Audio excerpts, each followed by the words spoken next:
maior flor do mundo, de José Saramago. As histórias para crianças devem ser escritas com palavras muito simples, porque as crianças, sendo pequenas, sabem poucas palavras e não gostam de usá-las complicadas. Quem me dera saber escrever essas histórias, mas nunca fui capaz de aprender. E tenho pena.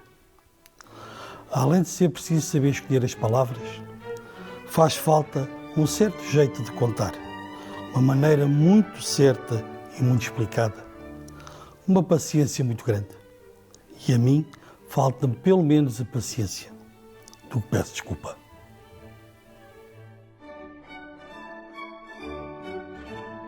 Se eu tivesse aquelas qualidades todas, poderia contar com pormenores uma linda história que um dia inventei, mas que, assim como a vão ler, é apenas o resumo de uma história, que em 2 palavras se diz.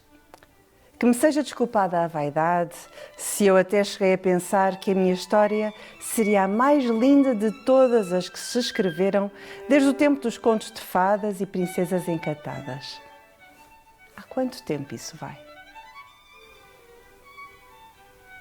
Na história que eu quis escrever, mas não escrevi, havia uma aldeia.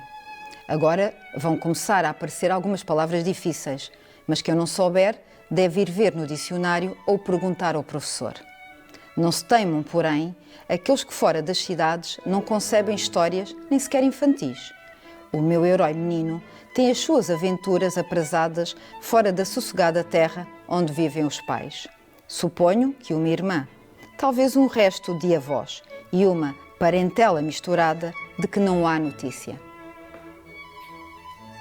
Logo na primeira página sai um menino pelos fundos do quintal e de árvore em árvore, como um pintacilgo, desce o rio e depois por ele abaixo, naquela vagarosa brincadeira que o tempo alto, largo e profundo da infância a todos nós permitiu. Em certa altura, chegou ao limite das terras, até onde se aventurara sozinho. Dali para diante começava o planeta Marte.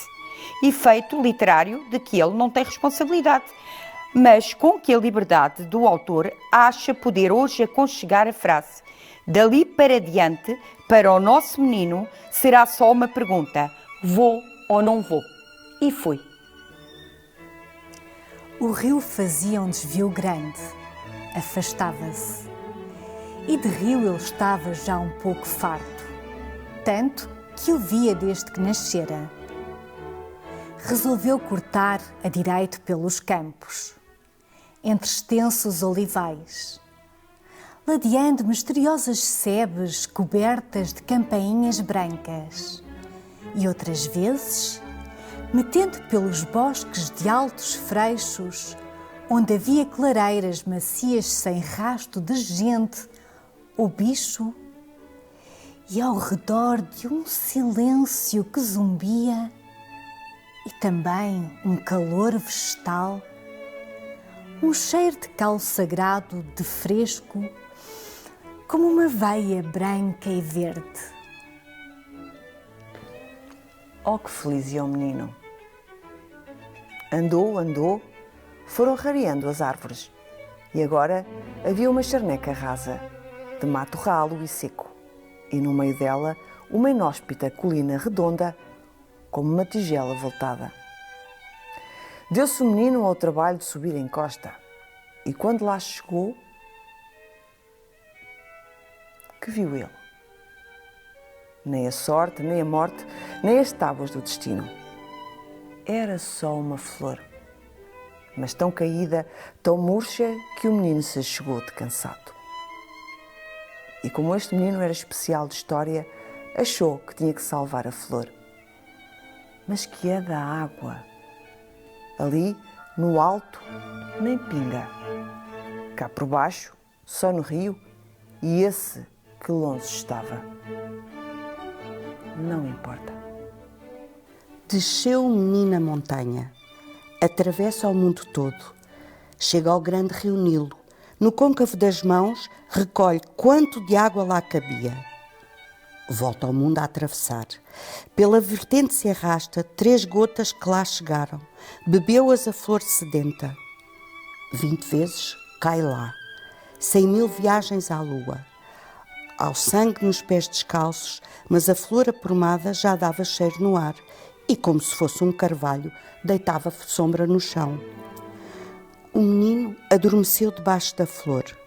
Passaram as horas e os pais, como é costume nestes casos, começaram a afligir-se muito. Saiu toda a família e mais vizinhos à busca do menino perdido. E não o acharam.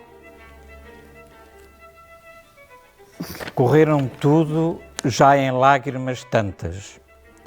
E era quase sol pôr, quando levantaram os olhos e viram ao longe uma flor enorme, que ninguém se lembrava que estivesse ali.